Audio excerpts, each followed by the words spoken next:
नमस्कार दोस्तों, आप सभी का KMIQ में हार्दिक स्वागत है। आज हम पढ़ेंगे वर्ब। वर्ब क्या होती है? वर्ब का वैसे मीनिंग देखा जाए तो वर्ब का हिंदी में मीनिंग होता है क्रिया। क्रिया मतलब डूइंग या स्टेट वर्ब को क्या बोलते हैं? क्रिया बोलते हैं।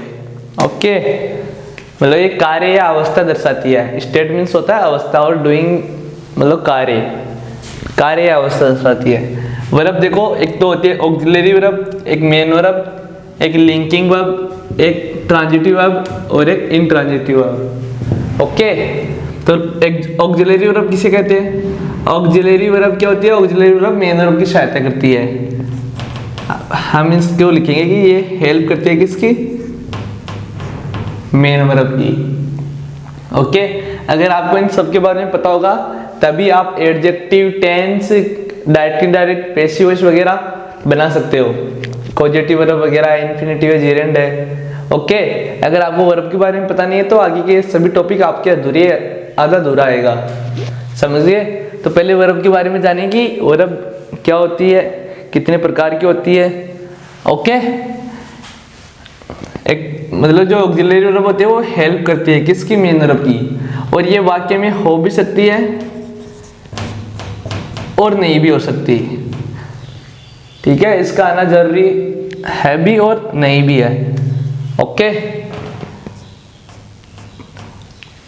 और ये मेन वर्ब है, ये हमेशा वाक्य में आएगी। इसका आना क्या है? जरूरी है। ठीक है, ये मतलब एक्शन या स्टेट को दर्शाती है। एक्शन मीन्स होता है क्रिया, ठीक है, क्या कार्य हो रहा है, और स्टेट मीन्स अवस्था। ओके, जैसे I love you, I know you, I was ill. ठीक है, तो इसमें जो ये दिखा रखा है ना, ये लव है, ये नो है, ये वाज है, ये क्या है? स्टेटिव वर्ब है। और एक्शन आप जानते हो कि जैसे I am teaching you English. Okay, तो यहाँ पे टीचिंग क्या है? एक एक्शन वर्ब है कि इसमें कुछ एक्शन हो रही है। और ये है ना, ये जो स्टेटिव वर्ब होती है ये हम कभी भी ING फॉर्म में नहीं आती। ओके, नेक्स्ट है linking verb. Linking verb subject और ऑब्जेक्ट में संबंध बताती है। और ये ट्रांजिटिव वर्ब। ट्रांजिटिव वर्ब के बारे में आप सभी जानते हैं। ट्रांजिटिव वर्ब वे वर्ब होती है जैसे अपन पढ़ते थे ना छोटी कक्षा में, या फिर हिंदी में पढ़ते थे, हिंदी में जानते हो आप लोग, जैसे सक्रिमक क्रिया, अक्रमक क्रिया, तो ये सक्रिमक क्रिया होती है ट्रांजिटिव वर्ब। सक्रिमक क्रिया, सक्रिमक क्रिया मीन्स ये क्या करती है कि इसका मतलब अगर कोई वाक्य में सक्रिमक क्रिया, जैसे आई कंप्लीटेड माई वर्क, तो ये कंप्लीटेड क्या है? ट्रांजिटिव वर्ब है। क्योंकि अगर हम ओनली ये लिखते हैं आई कंप्लीटेड, मैंने पूरा किया, तो इसका सही मीनिंग नहीं निकल रहा। ओके, तो इसका सही मीनिंग निकालने के लिए हम इसके साथ ऑब्जेक्ट और ऐड करते हैं, जिससे क्या होता है? इसका सही से मीनिंग निकलता है। अब देखो, इसका पूरा मीनिंग निकलेगा आई कंप्लीटेड माई वर्क, मैंने अपना काम पूरा किया। अगर ये वर्क नहीं होता तो इसका अर्थ मतलब मैंने पूरा किया। क्या किया? वाक्य आधा अधूरा सा लगता है। समझ गए? तो ये क्या है? कंप्लीटेड क्या है? यहाँ पे ट्रांजिटिव वर्ब है। और इन ट्रांजिटिव वर्ब होती है अक्रमक क्रिया।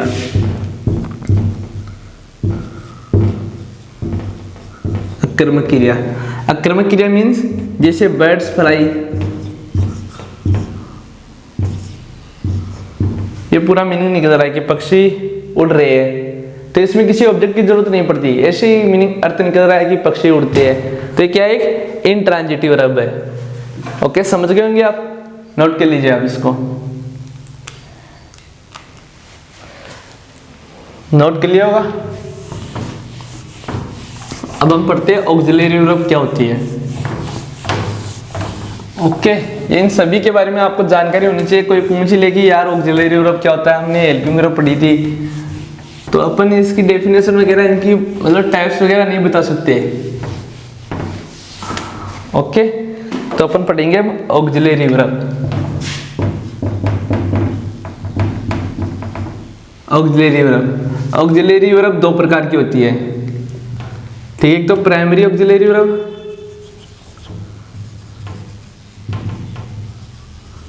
और एक मॉडल।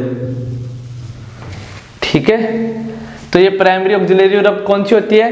ये हेल्पिंग वर्ब और मेन वर्ब दोनों का काम करती है। प्राइमरी ऑक्सिलरी वर्ब जो होती है ना, वो हेल्पिंग वर्ब और मेन वर्ब दोनों का काम करती है। जैसे प्राइमरी ऑक्सिलरी वर्ब होती है, 3 प्रकार की होती है, डू, बी और हैव। ठीक है, ये जो डू है ये आपने देखा होगा प्रेजेंट सिंपल टेंस। अगर टेंस की थोड़ी बहुत भी आधी दूरी जानकारी है आपको तो आप लोगों ने देखा होगा इसको कि ये जो डू है ये प्रेजेंट सिंपल टेंस में डू या डज के रूप में आता है और पास्ट सिंपल टेंस में डिड के रूप में आता है। इसी प्रकार ये बी है, बी का अगर आपको पता है तो ये इज, एम, आर इसकी फर्स्ट फॉर्म होती है, सेकेंड फॉर्म वाज या वर होती है और थर्ड फॉर्म बीन होती है। तो आपने इनको देखा होगा, ये हेल्पिंग वर्ब और दोनों मेन वर्ब दोनों का काम करती है। जैसे आई एम अ बॉय, तो यहाँ पे एम क्या है? मेन वर्ब है। या फिर I am teaching you English, तो यहाँ पे एम क्या है? हेल्पिंग वर्ब है, जो टीच की क्या करी है? हेल्प करी है। ओके, तो ये हेल्पिंग वर्ब और मेन वर्ब दोनों का काम करती है प्राइमरी ऑक्सिलरी वर्ब। ओके, और ये जो हैव है इसका भी आपने देखा होगा परफेक्ट टेंस में हैज या हैव और पास्ट परफेक्ट में हैड, तो समझ गए होंगे। और ये जो मॉडल है, मॉडल आप जानते हो मॉडल कितने प्रकार के होते हैं? मॉडल 13 प्रकार के होते हैं जनरली, जैसे can, could, may, might, must और ought to और shall, will, should, would, may, might, sorry 2 बार लिख दिया। ओके, और एक वो होता है ना dare, need, used to. Okay, ये जो मैंने ये जो लास्ट में जो 3 मॉडल लिखे हैं ये पार्शियल मॉडल है। पार्शियल मॉडल का मतलब ये है कि ये मेन वर्ब का भी काम करते हैं और हेल्पिंग वर्ब का भी काम करते हैं, सॉरी मॉडल का भी काम करते हैं। मेन वर्ब का मतलब ये डेयर मतलब हिम्मत होती है, नीड मीन्स जरूरत होती है और यूज टू मीन्स होता है आदि। ये एडजेक्टिव का भी काम करते हैं। ये एडजेक्टिव क्या होता है ये मैं आप लोगों को पढ़ा दूंगा आगे, जब एडजेक्टिव का टॉपिक आएगा धीरे धीरे तो एडजेक्टिव भी आपको पढ़ा दिया जाएगा। ठीक है, तो नोट कर लीजिए आप, ये ऑक्सिलरी वर्ब होती है।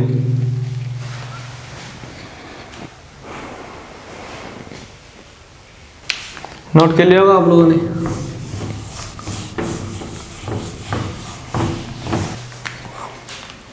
नेक्स्ट हम देखेंगे मेन वर्ब। मेन वर्ब, ये मेन वर्ब भी 2 प्रकार की होती है। एक तो क्या होती है? एक तो स्टेटिव वर्ब और एक होती है डायनेमिक वर्ब।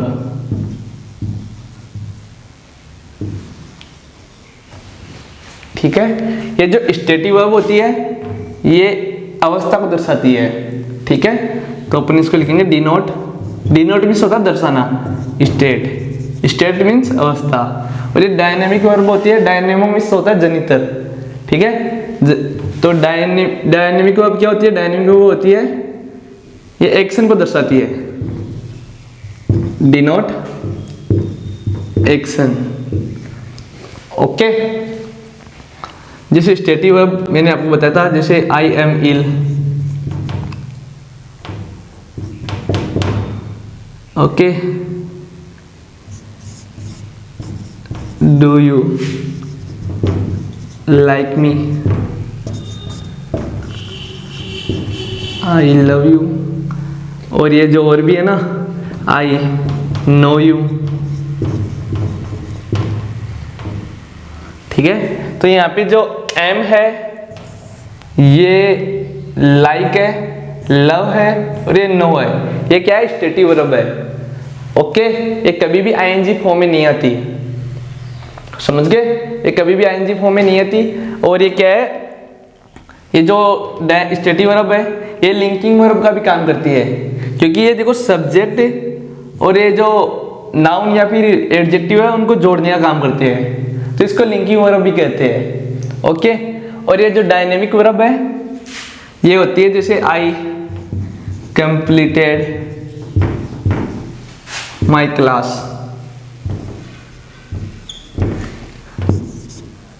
ठीक है, या फिर ही जम्प्ड अगेन एंड अगेन, और Manish is running like cats and dogs. Okay, तो यहाँ पे जो ये रनिंग है, जम्प्ड है और कंप्लीट है, ये किसका काम कर रहे हैं? ये डायनेमिक वर्ब का काम कर रहे हैं, ठीक है, क्योंकि इसमें कुछ ना कुछ एक्शन हो रही है। एक्शन मीन्स क्रिया हो रही है। ओके, तो नोट कर लीजिए आप इसको।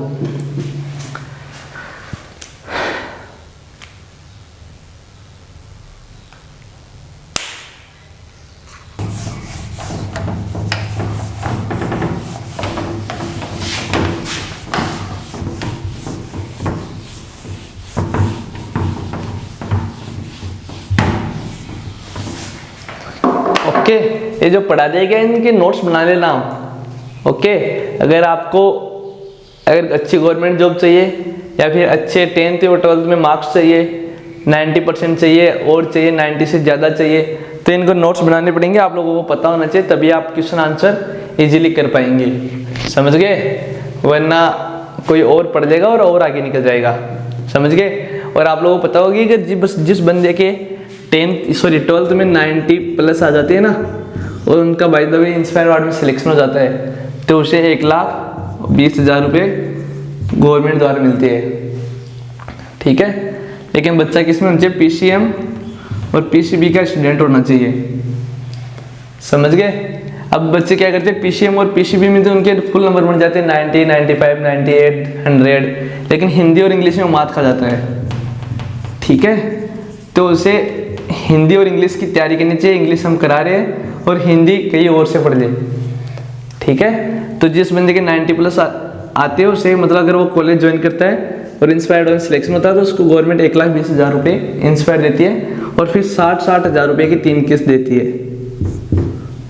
3 साल तक देती है, कंटिन्यू 3 किस्त मिलती है, ठीक है। तो कुल मिलाकर गवर्नमेंट कितने रुपये दे रही है आपको? 3 लाख रुपये दे रही है।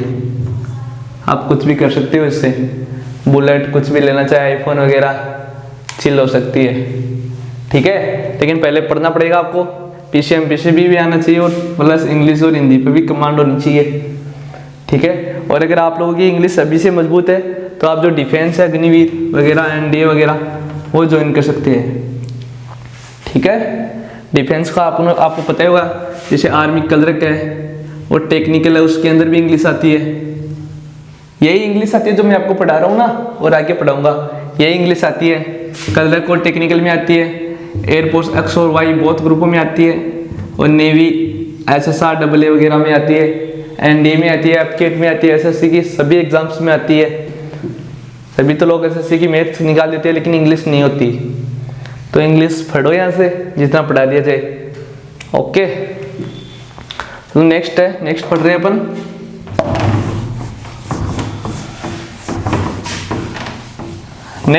अपन वर्ब। ये एक तो ट्रांजिटिव वर्ब होती है, और एक होती है इंट्रांजिटिव वर्ब। इनका मैंने आपको बता दिया कि इसमें ऑब्जेक्ट होने पर ही इनका अर्थ निकलता है, और इसका बगैर ऑब्जेक्ट के भी अर्थ निकल जाता है बाकी का, ठीक है। फिर एक होती है फाइनाइट वर्ब,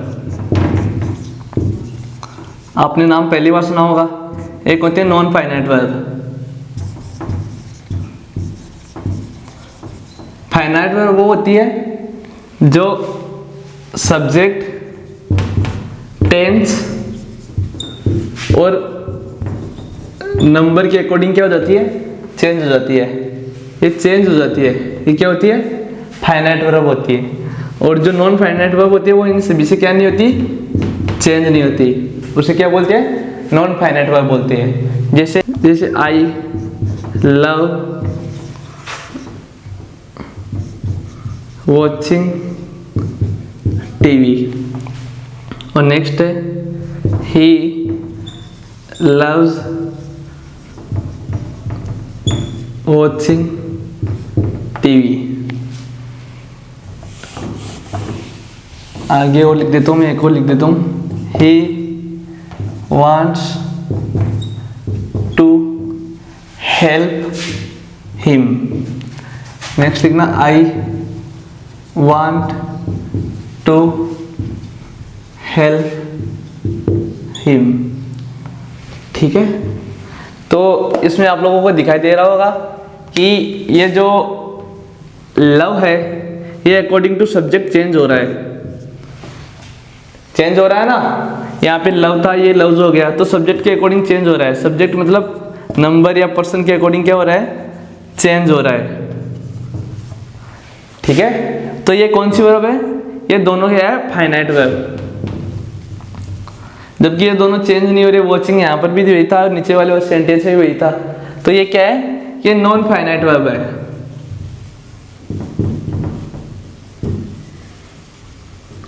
ठीक है, और ऐसे मतलब वर्ब की फर्स्ट फॉर्म प्लस आईएनजी को अपन क्या बोलते हैं, जीरेंड भी बोलते हैं। जीरेंड जानते हो आप क्या होता है, जीरेंड वो होता है, ये सब्जेक्ट और ऑब्जेक्ट दोनों का काम करता है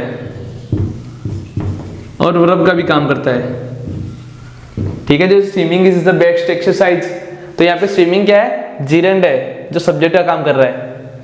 ओके, और यहाँ पे देखिए ये वांट्स, ये वांट्स ऊपर वाले सेंटेंस में, नीचे वाले वांट है, जबकि यहाँ पे भी टू हेल्प है और यहाँ पे भी टू हेल्प है, मतलब अकॉर्डिंग टू नंबर चेंज कुछ भी नहीं हो रहा। ओके, तो ये क्या है, ये नॉन फाइनाइट वर्ब है दोनों।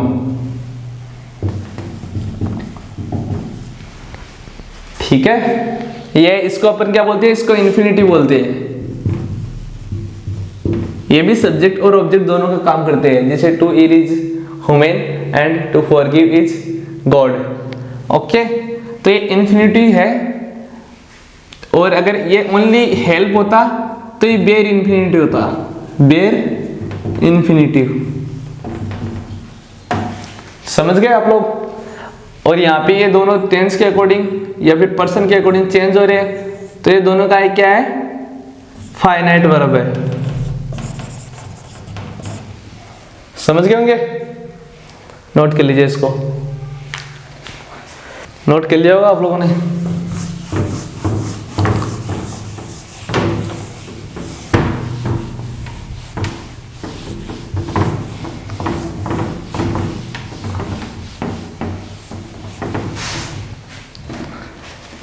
नेक्स्ट होती है, एक तो नेक्स्ट हम देखेंगे मेन वर्ब, दोबारा देखेंगे एक बार। मेन वर्ब दो प्रकार की होती है, एक तो रेगुलर वर्ब और एक होती है इरेगुलर वर्ब। ठीक है, रेगुलर वर्ब वो होती है जो, रेगुलर वर्ब वो होती है जिनके तीनों फॉर्म, सॉरी वर्ब की सेकंड फॉर्म, रेगुलर वर्ब वो होती है जिनके सेकंड फॉर्म और थर्ड फॉर्म दोनों सेम होती है, उसे क्या बोलते हैं, रेगुलर वर्ब बोलते हैं। जैसे वॉक, ये फर्स्ट फॉर्म है, second form walked, third form walked.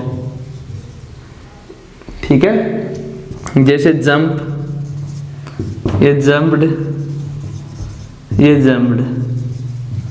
तो ये दोनों वर्ब की सेकंड फॉर्म और थर्ड फॉर्म सेम है, या फिर इसमें ओनली ईडी जोड़कर बनाया जाता है, उसे क्या बोलते हैं, रेगुलर वर्ब बोलते हैं। ओके, और इरेगुलर वर्ब वो होते हैं जिनके तीनों फॉर्म अलग अलग होते हैं, जैसे गो, वेंट, गॉन, या फिर तीनों फॉर्म सेम होते हैं, जैसे रीड, रीड, रीड, जैसे राइट, रोट, रिटन। तो ये क्या है, इरेगुलर वर्ब है। आशा करते हैं आपको ये वीडियो अच्छा लगा होगा और आपकी पढ़ाई भी अच्छी चल रही होगी। तो इनको नोट कर लेना, इनका नोट्स बना लेना। आगे हम आगे पढ़ेंगे कि वर्ब कैसे काम करती है और एडजेक्टिव की वर्ब कैसे बनती है। ओके, इनको नोट कर लेना आप लोग, ये बेसिक था। जो लोग नहीं जानते लिंकिंग वर्ब क्या होता है, ट्रांजिटिव वर्ब क्या होता है, इंट्रांजिटिव वर्ब क्या होता है, फाइनाइट वर्ब क्या होती है, नॉन फाइनाइट वर्ब क्या होती है, रेगुलर वर्ब क्या होती है, इरेगुलर वर्ब क्या होती है, इन सभी के बारे में आज मैंने जानकारी दी है आप लोगों को। ओके, अगर आपको ये सेशन अच्छा लगा है तो इसको शेयर करना। Okay, and focus on your study. ठीक है, डोंट लुक आउटसाइड कि लोग क्या कर रहे हैं क्या नहीं कर रहे, अपने को उनसे कोई मतलब नहीं है, हमें जल्द से जल्द सक्सेस होना है, क्योंकि भारत जनसंख्या की दृष्टि से 1 नंबर पर है, समझ रहे हो। तो यहाँ पे काफ़ी भीड़ है, तो भीड़ से अलग होने के लिए हमें बहुत ज़्यादा पढ़ना पड़ेगा, समझ गए। तो इनको नोट कर लेना, नोट्स बना लेना, और कोई डाउट हो तो हमारा टेलीग्राम ग्रुप है KMIQ, उसको ज्वाइन कर लेना। ठीक है, और चैनल को सब्सक्राइब कर लेना, और कमेंट बॉक्स में जो भी डाउट है या और कुछ है, और कोई टॉपिक वगैरह आपको पढ़ना है या कुछ जानकारी लेनी है, तो वहाँ पे आप कमेंट कर सकते हो। धन्यवाद।